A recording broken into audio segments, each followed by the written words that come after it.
بسم الله الرحمن الرحيم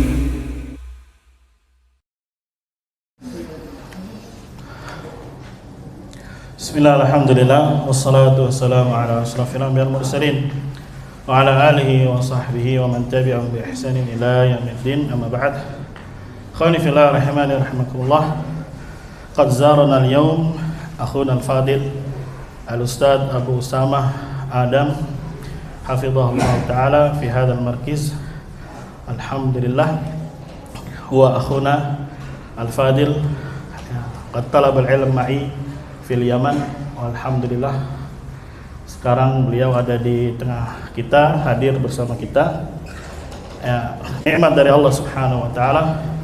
Ya, Allah satukan kalimat ahli tauhid di atas agama yang hak, di atas agama yang menjadi inti dakwahnya para anbiya, yakni dakwah tauhid, memerangi kesyirikan, mengajari manusia kepada iman yang sahih. Ya, insyaallah taala pada kesempatan malam ini ya kita jadikan ya kalimat atau dua kalimat, ya bahasa sederhananya tausiah mungkin, dan juga kalau ada yang mau ditanyakan terkait ya permasalahan, tafadhalu barakallahu fikum. Ila akhuna al-fadil falyatafaddal mashkura. Tafadhal. Assalamualaikum warahmatullahi wabarakatuh.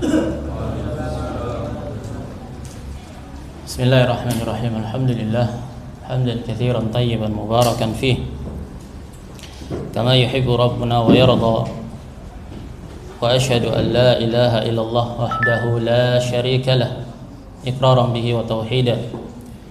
Wa ashhadu anna Muhammadan abduhu wa rasuluh sallallahu alaihi wa ala alihi wa sahbihi wa sallama tasliman mazida ila yaumiddin. Thumma amma ba'd. Yaqulu Allahu jalla jalaluhu ya ayyuhalladzina amanu taqullaha haqqa tuqatih wa la tamutunna illa wa antum muslimun. Ya ayyuhan nasu taqu rabbakumul ladzi khalaqakum min nafsin wahidah wa khalaqa minha zawjaha wa batha minhuma rijalan katsiran wa nisaa wattaqullaha alladzi tasaaluna bihi wal arham innallaha kana 'alaikum raqiba. Ya ayyuhalladzina amanu taqullaha wa qulu qawlan sadida yuslih lakum a'malakum wa yaghfir lakum dhunubakum wa may yuti'illaha wa rasulahu faqad faza fawzan 'azima. Thumma amma ba'd. Fa inna khairal hadithi kitabullah wa khaira hadi hadi Muhammadin sallallahu alaihi wasallam wa syarrul umuri muhdatsatuha wa inna kulla muhdatsatin bid'ah wa kulla bid'atin dhalalah wa kulla dhalalatin finnar. Ikhwati fillah, hafizani wa hafizakumullah.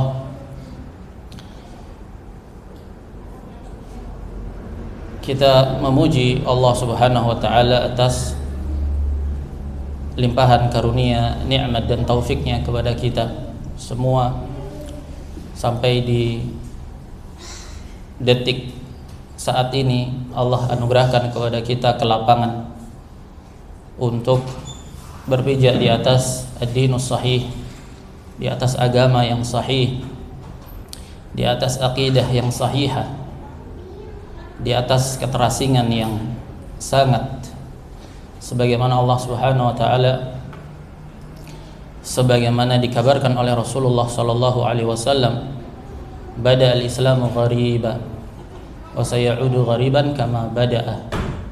Islam itu akan kembali kepada keterasingan sebagaimana awal munculnya di atas keterasingan. Maka dikabarkan oleh Rasul sallallahu alaihi wasallam, fatuba lil ghuraba, maka balasan yang besar, bagian yang besar dari pahala bagi mereka-mereka yang terasing.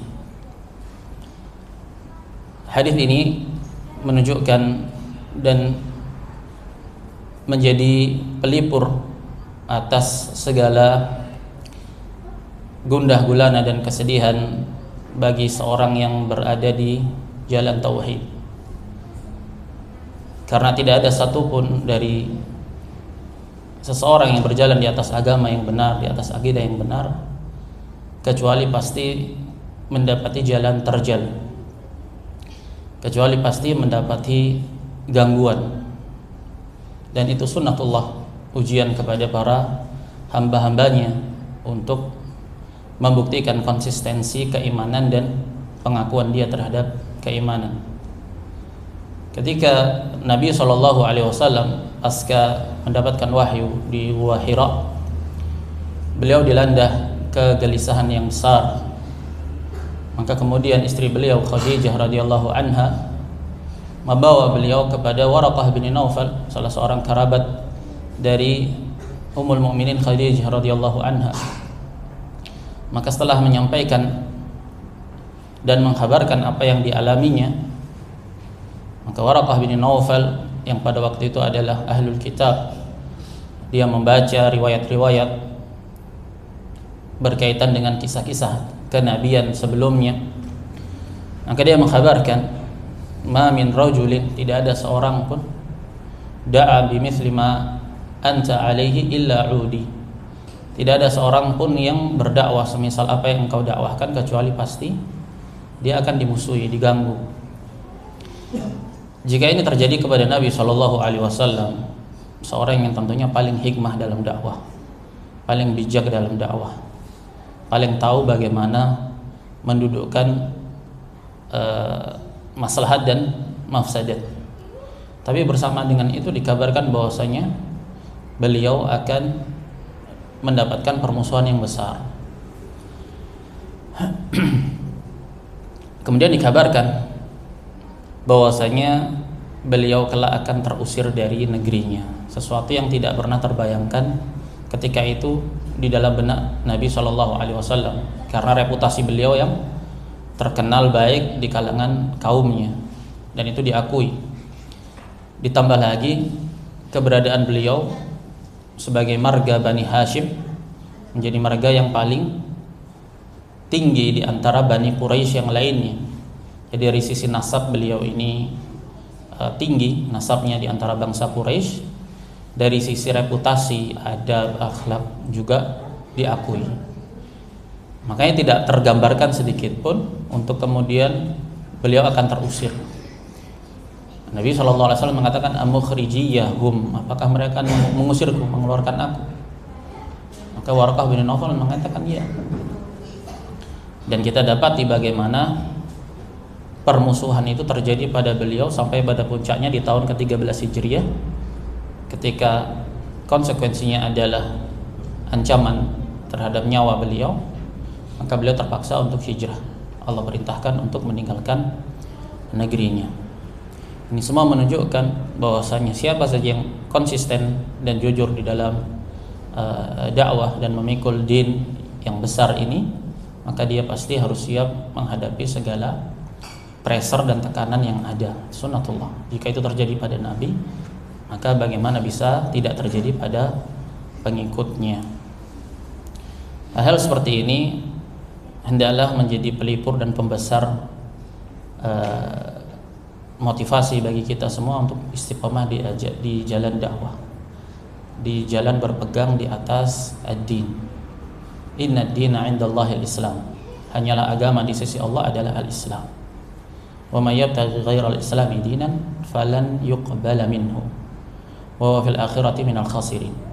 Siapa yang memilih agama selain Islam, maka di akhirat nanti tidak akan sekali-kali diterima darinya, dan dia akan termasuk dari golongan orang-orang yang merugi. Bahkan doa dari para nabi memohon agar jangan sampai dimatikan kecuali dalam keadaan muslim. Allah juga kabarkan bahwasanya sebesar-besar nikmat adalah nikmat al-Islam. Al-yauma akmaltu lakum dinakum wa atmamtu alaikum ni'mati wa raditu lakumul Islam dinan. Aku ridhai bagi kalian Islam sebagai agama.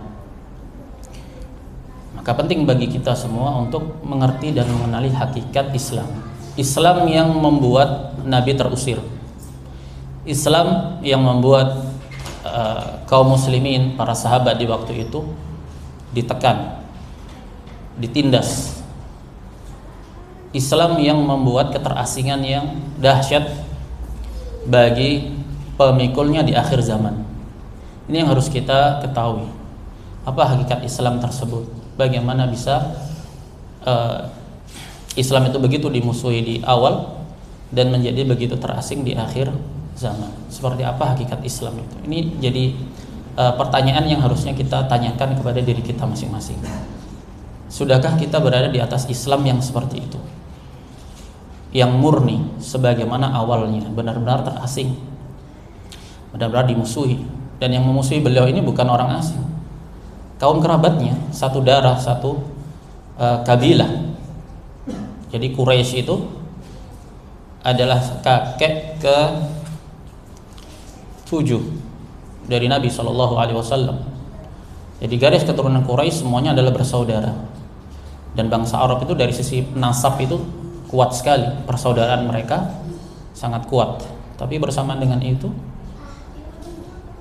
nasab yang kuat itu tidak mampu untuk membuat kaum kufar Quraisy menjadi toleran terhadap Islam yang dibawa oleh Nabi SAW.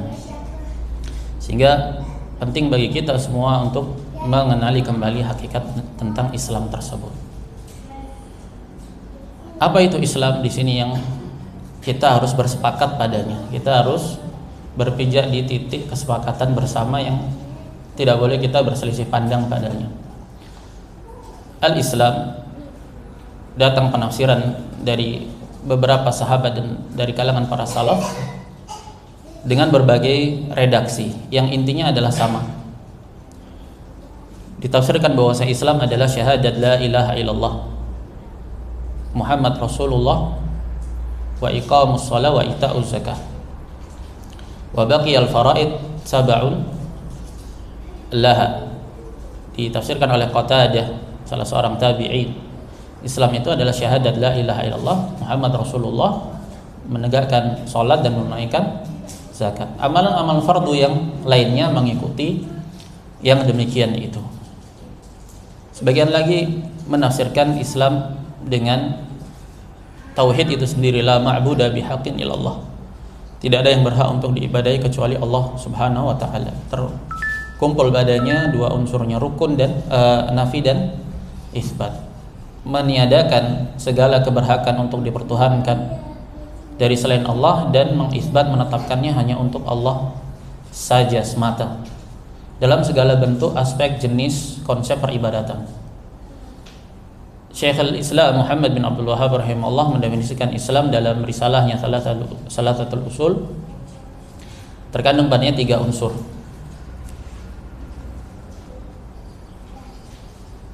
Apa?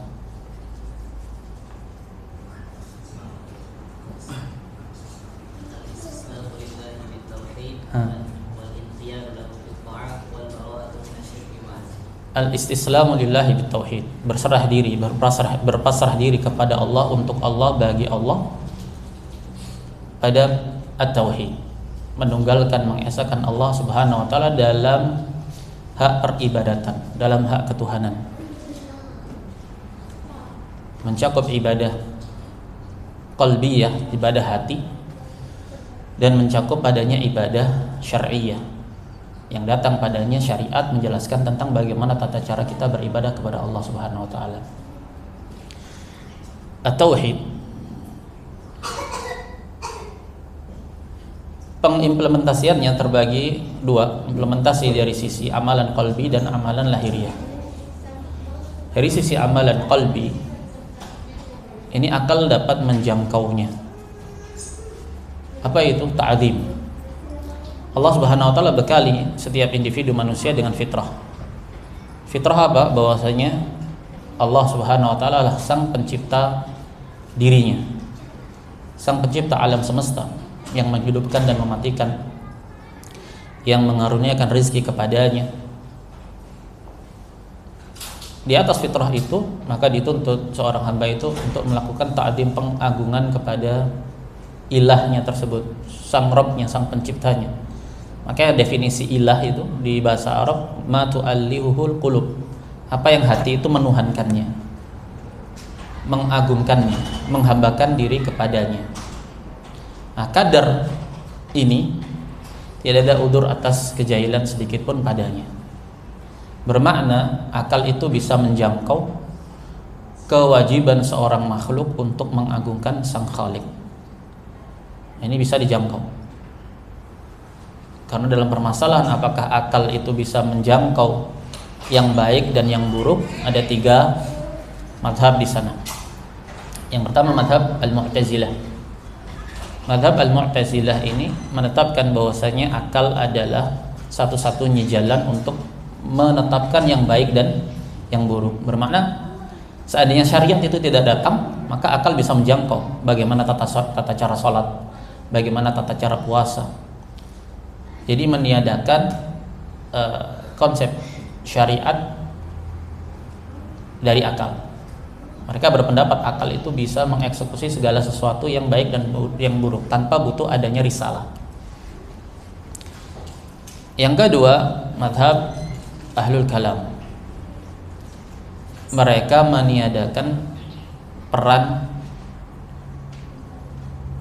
akal sama sekali. Meniadakan peran akal sama sekali, bermakna akal itu tidak bisa menjangkau yang baik dan yang buruk. Kezaliman terhadap sesama tidak bisa dijangkau oleh akal bagi mereka.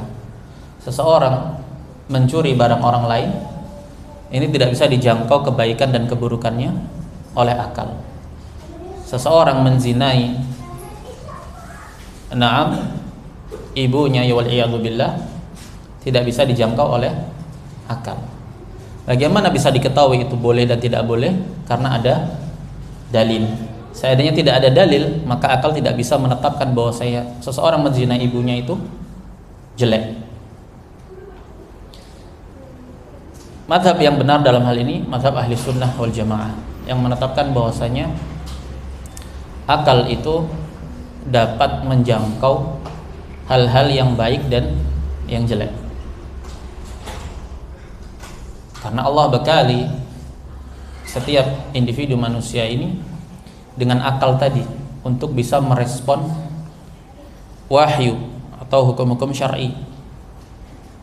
Akal bisa menjangkau perkara-perkara yang baik dan perkara-perkara yang buruk secara fitrah. Hanya saja penetapan hukum ini akal tidak memiliki peran sama sekali sedikit pun. Inil hukmu illa lillah. Hukum penetapan halal haram boleh tidak, ini hukum syara. Allah Subhanahu wa taala saja yang berhak untuk menetapkannya. Akal bisa menetapkan ini nggak boleh, ini nggak bagus, ini nggak etis. Tapi untuk menentukan apakah setiap yang tidak etis itu haram, tidak bisa dijangkau oleh akal. Maka butuh di sana syariat. Kembali lagi kepada peran tauhid tadi. Kadar minimal yang tidak ada udzur padanya adalah pengagungan seorang hamba kepada Sang Khaliknya. Walaupun tata cara ibadah bagaimana kita mengekspresikan mengibadahi Allah Subhanahu wa taala itu butuh adanya syariat, turun padanya kitab, diutus padanya rasul untuk menjelaskan bagaimana tata cara merealisasikan wujud ibadah kepada Allah Subhanahu wa taala. Nah, ini butuh padanya syariat. Ahli sunnah wal jamaah berada di atas pertengahan pada yang demikian. Nah, dalam permasalahan tauhid tadi, al-istislamu lillahi bitauhid, itu berserah diri kepada Allah Subhanahu wa taala dengan mentauhidkan Allah Subhanahu wa taala, karena dialah sang pencipta alam semesta ini, yang memberi rizki, yang menghidupkan, yang mematikan. Nah, yang itu semua harusnya menggiring seorang hamba untuk bisa menemukan Allah Subhanahu wa taala sebagai zat yang berhak untuk dia agungkan, untuk dia esakan dalam hal ibadah. Amalan-amalan hati, roja, harapan, tawakal, khauf, khasyah, nah, ta'zim, pengagungan, mahabbah, ini semua amalan-amalan hati yang fitrah manusia bisa menjangkau yang demikian itu. Dan Allah khitab, Allah bicara di dalam Al-Quran itu selalu di sektor ini, rububiyah, berbicara penciptaan alam semesta. Nah, apa hakikatnya, fungsinya, agar kalian itu mengambil pelajaran padanya. Selalu seperti itu konsepnya. Nah, Syekh Muhammad bin Abdul Wahhab di Risalah Thalathatul Usul pun begitu. Ketika mengatakan bima arafta rabbak, dengan apa kamu bisa mengenali Rabbmu? Bagaimana kamu bisa menemukan Rabbmu? Seandainya tidak turun Al-Quran, seandainya tidak diutus Rasul, bagaimana kamu bisa menemukan Rabbmu? Maka dikatakan bi ayatihi wa makhluqatihi, dengan ayat-ayatnya dan makhluk-makhluknya. Ayat-ayat di situ apa maksudnya? Maksudnya adalah ayat kauniyah, sebagaimana beliau jelaskan di kelanjutan yang ada di Risalah Thalathatul Usul. Kalau begitu, tauhid rububiyah ini, fitrah manusia yang menyadari Allah sebagai yang Maha Esa dalam penciptaan alam semesta, harusnya mengharuskan seorang hamba tadi untuk sampai pada titik Allah pula lah satu-satunya yang harus diibadahi. Untuk mengekspresikan ibadah ini, dia butuh melihat kepada hukum syar'i, kepada syariat, bagaimana hukum syariat mengatur yang demikian. Kemudian rukun yang kedua, al-inqiyadu lahu. Al-inqiyad artinya patuh, tunduk terhadap konsekuensi dari keilahan tadi. Kalau Allah Subhanahu wa taala adalah al-ilah, yang satu-satunya yang berhak untuk diibadahi, maka dia pula lah satu-satunya yang berhak untuk menetapkan bagaimana cara kita beribadah kepadanya. Makanya turun syariat al-inqiyadu lillah, ketundukan dan kepatuhan. Konsekuensi kita mengakui bahwa Allah adalah Rabb, bahwa Allah adalah hakim yang mengatur urusan manusia, yang meletakkan hukum-hukum halal haram, hukum-hukum syar'i. Kalau begitu, dia pula lah yang berhak untuk kita taati dalam hukum-hukumnya. Makanya di dalam surat Yusuf 40 Allah katakan inil hukmu illa lillah. Tidak ada hukum kecuali milik Allah Subhanahu wa taala. Kemudian Allah lanjutkan ayatnya, afala inil hukmu illa lillah. Amara alla ta'budu illa iyyahu. Allah memerintahkan kalian agar kalian jangan beribadah. Disebutkan di situ ibadah, setelah sebelumnya Allah katakan hukumnya miliknya. Kalau begitu, merealisasikan hukum-hukum Allah Subhanahu wa taala, menjadikan hukumnya sebagai sumber dasar landasan hukum bagi setiap individu seorang muslim adalah bentuk ibadah. Inil hukmu illa lillah amara alla ta'budu illa iyyahu. Di dalam surat yang lain Allah katakan, setelah Allah sebutkan penciptaan langit dan bumi, Allah katakan ala lahul khalqu wal amru tabarakallahu rabbul alamin. Ala lahu al khalqu, hanyalah baginya al khalq, penciptaan. Kalau begitu, wal amru, kalau Allah Subhanahu wa taala satu-satunya yang menciptakan, maka dia pula satu-satunya yang berhak untuk mengatur ciptaannya, mengatur hamba-hambanya. Allah letakkan di sana hukum-hukum syar'i melalui perantara para rasulnya yang mengemban risalah wahyunya. Makanya dikatakan al-inqiyadu lahu bitta'ati, tunduk patuh kepada Allah dengan mengekspresikan ketaatan kepadanya. Apa itu ketaatan, Bapak? Taat itu apa? Ya. Definisi bahasa kita aja, bahasa Indonesia aja. Mengikuti segala perintahnya. Gitu aja. Mengikuti perintah-perintahnya dan menjauhi larangan-larangan. Nah, di antara bentuk perintah ada yang sifatnya rukun. Kalau dilanggar maka selesai sudah. Contohnya perintah untuk bertauhid, nggak bisa ditawar-tawar. Nah, ada perintah yang sifatnya wajib. Kalau dilanggar, konsekuensinya duna kufrin, masih di bawah kekufuran seperti dosa besar, maksiat. Nah, begitu pula larangan. Ada larangan yang sifatnya rukun. Kalau diterjam, selesai sudah dia. Ada yang sifatnya di bawah itu, konsekuensinya adalah dosa besar. Nah, konsep ketaatan al-inqiyadu lahu bitta'ah, tunduk patuh kepada Allah dengan ketaatan tadi, melaksanakan perintahnya dan menjauhi larangannya. Sebesar-besar perintahnya adalah tauhid, dan sebesar-besar larangan adalah syirik. Nah,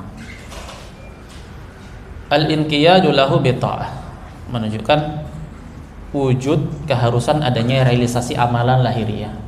Islam itu bukan sekedar pengakuan, sudah saya berislam, saya bersyahadat, saya mengakui dalam hati, tapi ekspresi lahirnya nggak pernah ada. Ini tidak tergambarkan. Maka harus dia wujudkan dalam wujud lahiriah tadi. Konsekuensi kamu menghamba tadi apa? Itu menjalankan perintah dan larangan, menjauhi larangan Allah Subhanahu wa taala melalui hukum-hukum syar'inya yang telah dijelaskan oleh para rasul. Kemudian yang ketiga, al-bara'atu minasyirki wa ahlihi, berlepas diri dari segala jenis kesyirikan dan juga pelaku kesyirikan. Al-bara'ah terkandung padanya beberapa unsur.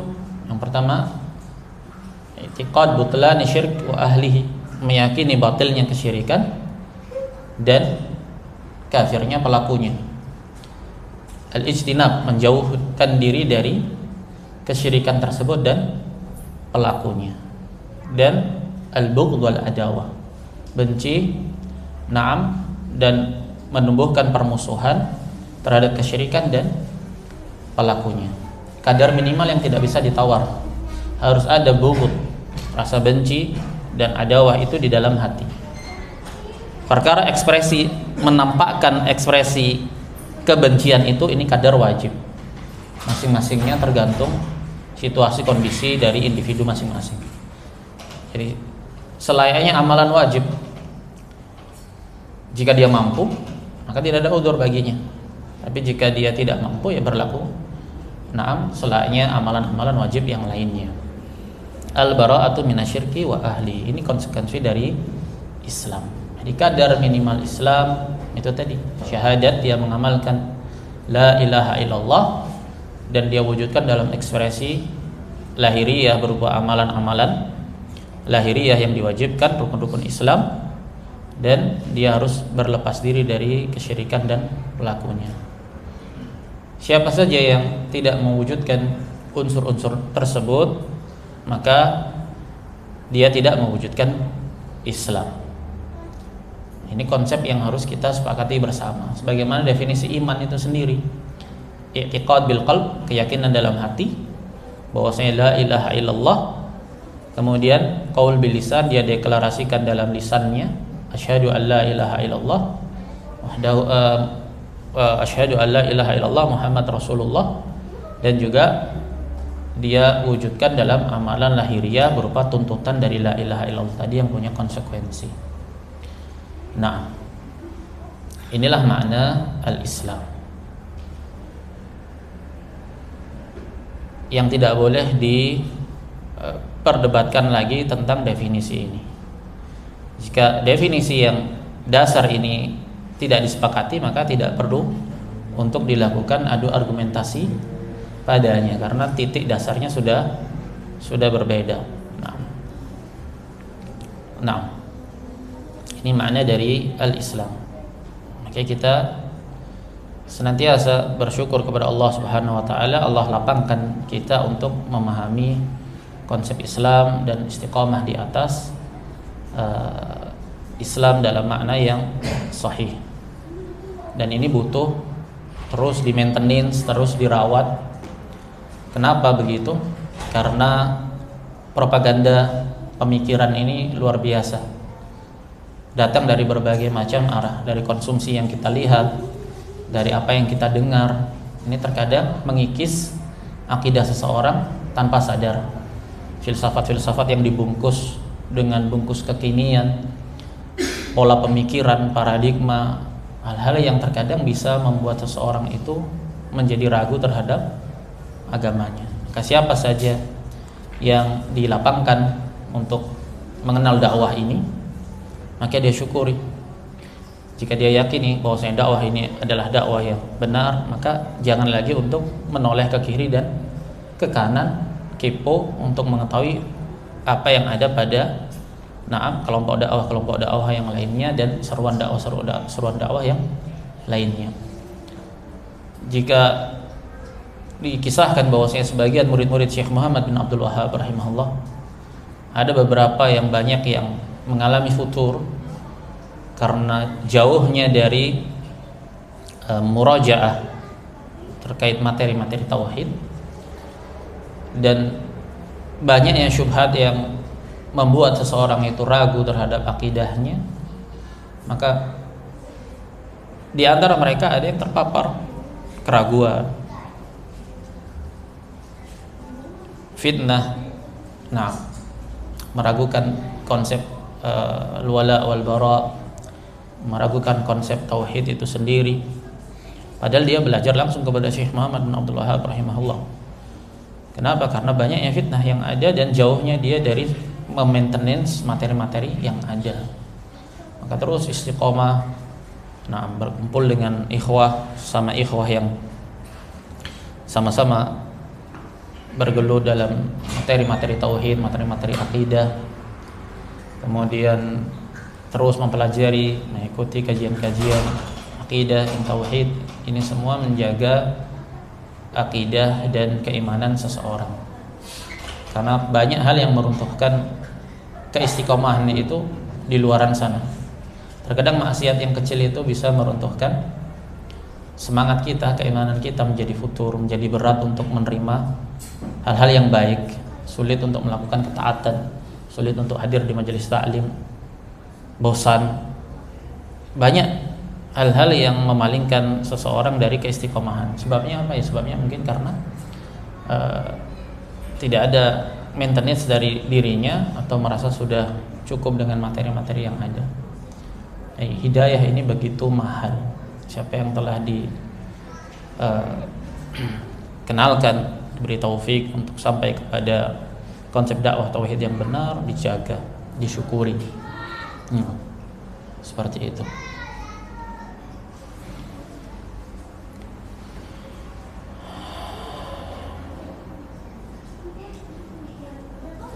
Baik, mungkin berikutnya ada sesi mungkin yang mau ditanyakan.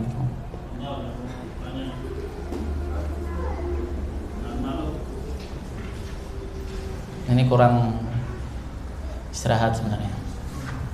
Nggak tidur semalaman, cuman baru istirahat di pesawat tadi sebentar. Kita sharing, fadhal. Pak Abu Ahmad yang mana ini? Abu Ahmad. Oh, Masya Allah. Hayyakumullah. Fadhal, mungkin antum ada. Ini awalnya kan kita dapat nih ilmu yang dari Cina yang umum lah, yang salaf ya. Nah ini referensi yang ada ini kadang-kadang dalam hal ada masalah kita selalu merujuk ke misalnya ke website yang biasa kita ambil itu seperti Maestro atau Muslim Al-Qadiyah. Itu sekarang ini anak jadi ragu untuk mengambil referensi itu kan, karena ya terutama terkait dengan masalah akidah itu. Jadi saya agak ragu untuk bicara. Paling saya bisa mengeluarkan pendapat, bukan pendapat, artinya ilmu yang baru kita dapetin, seakan-akan kita baru kenal gitu lah. Jadi untuk menyampaikan referensi yang ada itu jadi agak selektif lagi gitu, malah jadi ragu gitu. Solusinya mungkin website yang kita bisa ambil sekarang ini ada. Solusinya tim media dan tim IT-nya. Naam, Ahlus Sunnah harus diperbanyak. Jadi masing-masing ini berperan menjaga dakwah, berperan untuk menebarkan dakwah. Jadi milik kita bersama semuanya, dakwah yang ada ini kita bahu-membahu untuk bisa saling mengisi dan bersinergi padanya dalam setiap kebaikan yang ada. Adanya markis seperti ini, ma'had seperti ini, center, base camp lah untuk ikhwah bertemu, berkumpul. Ini nikmat yang harus disadari sebenarnya. Dari hadis Abi Hurairah radhiyallahu an, Nabi SAW bersabda, "Satakunu fitan," akan datang berbagai macam fitnah. Al-qa'idu fiha khairun minal qa'im, yang duduk lebih baik dibandingkan yang berdiri. Wal qa'im fiha khairun minal mashi, yang berdiri lebih baik dibandingkan yang berjalan. Wal mashi fiha khairun minas sa'i, yang berjalan lebih baik dibandingkan yang bergegas, yang berlari. Wa man yushrif tashrafhu. Nah, dan siapa yang mencoba-coba masuk ke dalam fitnah itu, bermain-main dengan fitnah itu, maka fitnah itu akan menyambarnya. Kemudian di akhir dikatakan wa man wajada malja'an au ma'adan falya'udz bih. Siapa yang mendapati adanya tempat perlindungan atau tempat bernaung, maka hendaknya dia berlindung padanya, merujuk padanya. Malja'an di situ lafadznya nakirah dalam redaksi yang umum, maka berfaedah dalam redaksi syarat, yaitu berfaedah umum, maka mencakup segala sesuatu yang bisa membentengi kita dari fitnah yang ada. Salah satunya masuk pula padanya seperti adanya masjid ini, adanya ma'had, adanya majelis taklim ini. Nah, adanya media-media dakwah yang mengusung dakwah Ahlussunnah wal Jamaah, akidah yang sahih, ini butuh peran serta kita semua untuk saling mensupportnya masing-masing dengan perannya masing-masing, di mana dia bisa membawa sumbangsi atau manfaat untuk agama ini. Nah, terkait dengan materi-materi media, ya mungkin butuh peran tim media, tim IT-nya, ikhwah-ikhwah yang gencar di situ untuk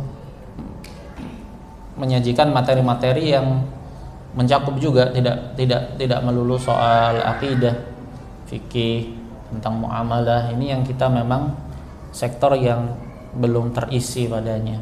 Nah, jadi ya memang harus selektif, tidak boleh mengambil dari sembarang, karena termasuk dari manhaj salaf ini ya diperhatikan, fanduru amman ta'khuduna dinakum, perhatikan, selektiflah dari siapa kalian mengambil agama kalian. Nah, begitu. Ini materi-materi yang berkaitan dengan masail atau permasalahan-permasalahan yang sifatnya umum, fikih yang umum. Insyaallah banyak materi-materi yang bisa diambil dari situs-situs ya, situs-situs terpercaya, situs-situs bahasa Arab, di mana sekarang fasilitas-fasilitas yang ada kan mudah, tinggal dikopas, diterjemahkan, atau ambil dari cuplikan-cuplikan short fatwa, penjelasan fatwa-fatwa para ulama, mungkin bisa. Jadi media itu banyak sekali sekarang, aksesnya itu luas sekali, sarana dan prasarana juga luas, sehingga bisa mengambil dari situ, diterjemahkan, bisa bertanya kepada para ustadz, seperti itu. Untuk mengambil media-media yang tidak berada di atas akidah yang sahihah, maka ini ditinggalkan. Nah, seperti itu yang diajarkan oleh para ulama salaf. Karena hati itu lemah dan syubhat itu menyambar-nyambar. Apa yang banyak terjadi di dunia dakwah yang ada di masa sekarang ini terbukti bagaimana cenderung mentalitas umat itu mudah terikat kepada kefiguran atau ke suatu kekomunitasan. Nah, apapun itu bentuknya, mau lembaga, mau pondok pesantren, mau komunitas ngaji, mau apa, nah, lebih terjebak di situ. Nah, sehingga dikhawatirkan jika mereka merujuk kepada situs-situs yang pengelolanya tidak di atas akidah yang sahihah, walaupun bukan materi yang berkaitan dengan akidah, dia akan terjebak di ruang sempit itu. Akhirnya tidak bisa keluar atau menghindar ketika menghadapi kenyataan bahwasanya di sektor yang fundamental seperti akidah ternyata cacat di situ. Karena apa? Karena dia sudah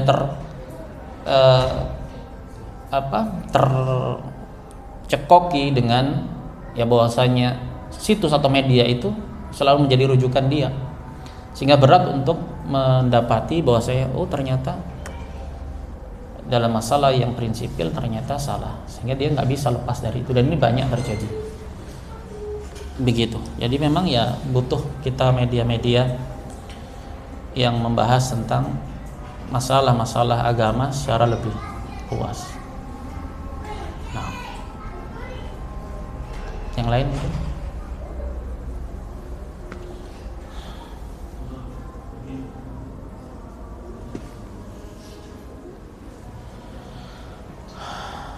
Bapak? Tayyib, tafadhal.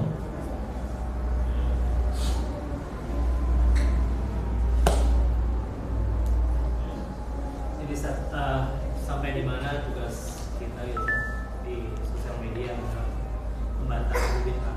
Kan selama ini banyak mereka punya konten sendiri, ada sendiri yang kita juga pasti kan ada banyak tuh komentar-komentar tuh. Ya. Sampai di mana ada ya tanggung jawab kita lah sebagai yang dituntut dari kita adalah menyebarkan kebenaran. Kalau kita menoleh kepada setiap syubhat, setiap argumentasi mereka, nggak akan ada habisnya. Dan kita tidak dituntut untuk memuaskan setiap orang dengan hujah kita kan. Dia nanya terus, kita jawab, nanya lagi. Nggak dituntut kita memuaskan dia. Kenapa? Al-haq itu jelas gamblang. Pada akhirnya siapa yang dimudahkan kepada jalan hidayah akan dibuat lapang hatinya oleh Allah Subhanahu wa taala. Yang enggak, ya sudah, nafsi-nafsi. Kadar kewajiban kita terus tebarkan kebenaran. Materi tauhid, fatwa ulama, penjelasan ustaz, misalkan. Sudah. Pasang saja, nggak usah ditengok. Gitu. Terus. Jadi seperti itu juga konsepnya Syekh bin Baz. Syekh bin Baz rahimahullah seperti itu, terus menebarkan kebenaran. Baru banyak bantahan-bantahan nggak ditengok, tapi terus ditebar. Soalnya kalau kita setiap bantahan kita toleh, berhenti kita tersibukkan di situ. Pada akhirnya ya siapa yang dimudahkan akan ketemu jalannya. Seperti itu. Saya terus semua berperan serta menebarkan materi tauhid. Karena kalau komentar nggak ada habisnya, kadang nggak konsep juga yang kita bahas apa, dia komentarnya kemana, dan dia nggak tahu apa yang dia bahas atau duduk perkara yang sedang dibahas. Habis kita. Biar saja dia. Nah, mohon kebenaran itu jelas gamblang kok. Ya kamu nggak ketemu, ya itu problemnya kamu. Masalah buat kamu, bukan buat kita. Kita sekedar menyampaikan aja. Nah, seperti itu. Artinya terus masing-masing bersumbangsi, berperan menyebarkan akidah yang benar. Nah, sesuai dengan kadarnya. Barakallahu fikum. Nah, itu adiknya Uzair ya? Hah? Ya. Soalnya mirip-mirip kan, depan belakang.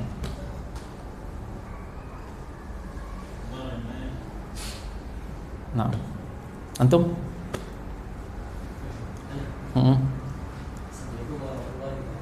Assalamualaikum warahmatullahi wabarakatuh.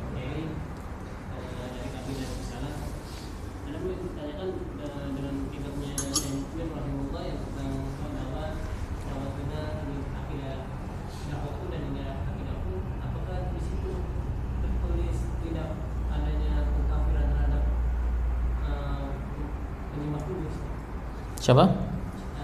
Di dalam kitabnya Syekh Mukmin rahimahullah yang judulnya ini dakwahku dan ini akidahku. Apakah benar di situ Hadhihi da'watuna wa aqidatuna. Yang kedua Ustaz, gimana tentang kita dalam menyebarkan dakwah yang hak ini, namun di lingkungan yang sangat yang begitu dahsyat lah fitnahnya, apalagi di dalam keluarga kita yang menentang banyak sekali tentang dakwah ini, dan kita dituduhnya yang sangat keji sekali sebagai orang atau kelompok yang mudah mengkafirkan kaum muslimin. Mohon nasihatnya dan ketuhannya. Baik. Soal yang pertama, hadhihi da'watuna wa aqidatuna, sudah pernah dibahas. Jadi antum dengarkan rekamannya. Baik. Yang kedua, yaitu problemnya para nabi dahulu. Problemnya para pendakwah tauhid. Berdakwah di lingkungan yang asing. Makanya dikatakan bada al-islamu ghariban, asing Islam itu. Tauhid maksudnya Islam di situ tauhid, karena Nabi SAW berdakwah kepada kaum yang menyembah siapa? Menyembah siapa, Pak? Hah? Nabi ini loh berdakwah kepada kaumnya yang menyembah siapa? Allah. Nah, Nabi ini berdakwah kepada kaum Quraisy yang menyembah Allah. Menyembah Allah, mereka berhaji. Nah, mereka yang mengatakan Allah. Cuman problemnya Nabi SAW membawa konsep ibadahi Allah saja sudah cukup. Makanya ketika mereka mengatakan labbaik Allahumma labbaik, labbaik la syarika lak labbaik, qad sudah cukup di situ, jangan dilanjutkan. Tapi mereka melanjutkannya. Illa syarikan huwa lak, labbaik la syarika lak, illa syarikan huwa lak. Ditambahkan begitu, tidak ada serikat bagimu ya Allah, labbaik, kami menyambut seruanmu. Tidak ada serikat bagimu kecuali serikat yang itu adalah serikatmu. Paham? Jadi konsep mereka ini Allah punya serikat, yang mana serikat itu berhak untuk ditakorrubi. Jadi untuk sampai kepada Allah harus lewat serikatnya ini tadi. Ini konsepnya kaum musyrikin. Jadi mereka ini orang-orang yang menyembah Allah, talbiyahnya juga labbaik Allah. Cuman di situ katanya Nabi SAW, qad khalas, jangan diteruskan, jangan dilanjutkan, udah gak mau. Lah konsep yang seperti ini di masa sekarang ini, kira-kira lebih mirip siapa itu mereka itu? Yang mengatakan labbaik Allahumma labbaik, kira-kira siapa? Yang mereka yang berafiliasi ke ya Islam. Problemnya sama, kasus permasalahannya sama. Lah kalau Nabi SAW merasa terasing, Islam itu asing, apa Islam? Karena Islam menuntut untuk sudah cukup Allah aja, nggak usah lanjut. Nah ini nggak bisa diterima oleh mereka, konsep ini yang ditolak. Mereka nggak nolak konsep beribadah kepada Allah, setuju, sepakat di titik itu. Ya kalau antum merasa terasing berat, ya seperti itu memang Islam. Kalau dikatakan mengkafirkan, dan Nabi SAW mengkafirkan, ya ayyuhal muddathir, wahai orang yang berselimut, qum, bangkit, fa'andir. Langsung beliau mengatakan tinggalkan kesyirikan, nggak basa-basi, nggak ada bertahap. Ya sudah, nggak apa-apa lah, biar mereka tabaruk dulu, nanti perlahan, nggak ada. Langsung. Yang karena itu nggak bisa ditawar menawar. Makanya safaha ahlamana. Nabi ini mengolok-ngolok tokoh-tokoh kami, perantara kami. Karena dikatakan oleh Nabi itu batil, ya batil, nggak ada basa-basi. Makanya sejak awal dakwah sudah mengalami permusuhan, karena nggak ada yang disembunyikan, natural, ibadahnya saja Allah, titik, selesai, sederhana.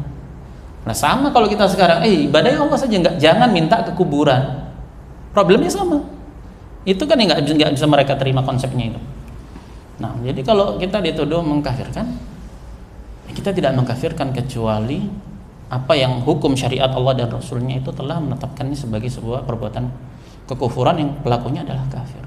Kalau antum dituduh mengkafirkan, ya Nabi SAW telah dituduh mengkafirkan terlebih dahulu. Para ulama, para a'immah seperti itu. Alurnya itu, pakemnya sudah seperti itu. Jadi nggak ada yang aneh. Bagaimana? Ya nggak bagaimana. Jalani. Konsekuensinya antum apa? Permusuhan. Pasti. Kalau nggak mau itu, ya nggak usah bahas tauhid. Antum akan aman. Coba Nabi mengatakan, ayo semangat haji, ayo semangat ibadah, nggak nyinggung kesyirikannya mereka, ya aman, lancar. Jadi konsep problemnya kita sama, problemnya para nabi. Solusinya apa? Nggak dakwah. Ya solusinya dakwah apa adanya. Konsekuensinya itu tadi, permusuhan. Tapi balasannya insya Allah di sisi Allah Subhanahu Wa Taala. Fatuba lil ghuraba. Maka bergembiralah, berbahagialah, bagi para ghuraba. Itu gharib. Kalau antum masih merasa terasing, itu bukan pakaian kita, bukan karena antum berjubah, karena antum berjenggot. Di awal dakwahnya Rasul Shallallahu Alaihi Wasallam nggak ada keterasingan dari sisi itu, karena pakaiannya sama. Pakaian yang beliau pakai dengan pakaiannya kaumnya ya sama. Nah keterasingan di situ adalah akidah. Asing, memang benar-benar asing. Terus pelajari materi tauhid, sehingga kita bisa istiqomah di atasnya. Para ulama sering membahas, seperti Syekh Shalih Al-Syekh di syarah Qawaidul Arba' itu, dakwah ini memang ujian besar. Kadang seseorang yang benar-benar mempelajari dakwah ini, kadang ada keraguan pada dirinya. Masa iya sih mereka bukan muslim? Karena apa? Karena terbawanya dia kepada perasaan itu tadi. Dia lebih melihat kepada hak-hak manusia, tapi dia menutup mata dari hak Allah Subhanahu Wa Taala yang harus ditauhidkan. Nah, sementara ketundukan terhadap syariat ini, konsekuensi dari ujian kita, ya kita tunduk, tidak memperturutkan perasaan. Nah, itu konsekuensi ubudiyah. Ada hikmah di baliknya. Nabi Ibrahim disuruh untuk kembali ke Gaza, ke Palestina, ke Syam, meninggalkan istri dan bayinya. Kalau kita memperturutkan perasaan, ya nggak tega kita. Kok bisa sih, kok tega sih? Tapi hikmah dibalik itu kan besar. Jadi ada hal-hal yang memang nggak bisa dijangkau oleh nalar kita, ya khalas. Itu adalah syariat, dilakukan. Nah, konsekuensi yang antum hadapi ya seperti itu. Tinggal antum mau milih mana, itu aja. Milih dunia atau milih konsekuensi seperti itu. Sabar. Nah, apa yang antum mampu lakukan, yang tidak, tahan diri, jauhkan diri dari situasi dan kondisi seperti itu yang membuat antum tidak bisa untuk menunjukkan kadar yang harus antum lakukan. Insya Allah berdakwah semampunya. Nah, dan jangan pernah berpikir tanpa hambatan. Kalau tanpa hambatan berarti ada apa-apa di situ. Nah, dakwah ini butuh suatu pergerakan dan goal. Dia bukan sekedar saya duduk di sini, kamera menyorot, tiang kecil di sini di samping kanan atau samping kiri, selesai. Bukan itu. Dia ada goal membangun umat, menyadarkan kesadaran umat terhadap agama dan akidahnya dan bagaimana Islam itu bangkit. Nah, kebangkitan Islam diawali dengan mentalitas akidahnya ini diperbaiki dulu. Nah, masalahnya kita sudah rusak sejak awal itu. Pola pendidikan kita, lingkungan kita sejak awal itu sudah meracuni dari fitrah. Ideologi yang menyimpang, khurafat, amalan-amalan yang menyimpang, keyakinan-keyakinan yang menyimpang, menggeser fitrah kita itu tadi. Jadi pentingnya untuk kita mempelajari agama ini, akidah yang benar. Sudah terlalu banyak racun yang masuk ke kita sejak kecil. Nah, barakallahu fiik. Baik, insyaallah kita cukupkan dulu sampai di sini. Wassallallahu wasallam ala nabiyyina Muhammad wa ala alihi wa sahbihi ajma'in. Subhanakallahumma wa bihamdika asyhadu an la ilaha illa anta astaghfiruka wa atubu ilaik.